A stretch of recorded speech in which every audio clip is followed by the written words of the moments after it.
Salut ta voix! On est le vendredi 24 octobre. Et on va te présenter les 5 actus de la semaine. Ce mardi, l'ancien président de la République Nicolas Sarkozy a été incarcéré à la prison de la Santé à Paris. Il a été condamné à 5 ans de prison ferme pour association de malfaiteurs dans l'affaire du financement de sa campagne. C'est la première fois qu'un président est emprisonné sous la Ve République.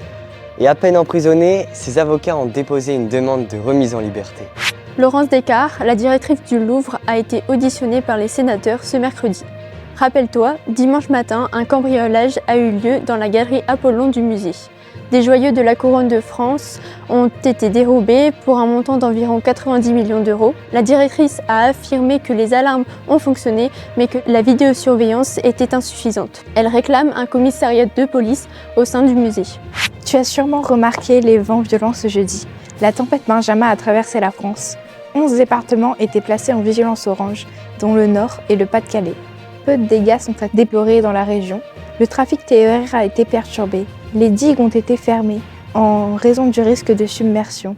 Les habitants ont aussi été invités à être prudents et à rester chez eux si possible. Tu t'en es sans doute rendu compte, une grosse panne informatique est survenue ce lundi. Des sites et des applications majeures comme Snapchat, Instagram et Fortnite ont été touchés. La panne qui a touché 11 millions de personnes dans le monde provenait de serveurs Amazon. Le retour à la normale a eu lieu ce mardi. Ce jeudi est sortie la nouvelle BD d'Astérix, Astérix en Lusitanie. C'est le 41e tome de la série traduite en plus de 20 langues. C'est la première fois que le Gaulois se rend en Lusitanie, le Portugal antique.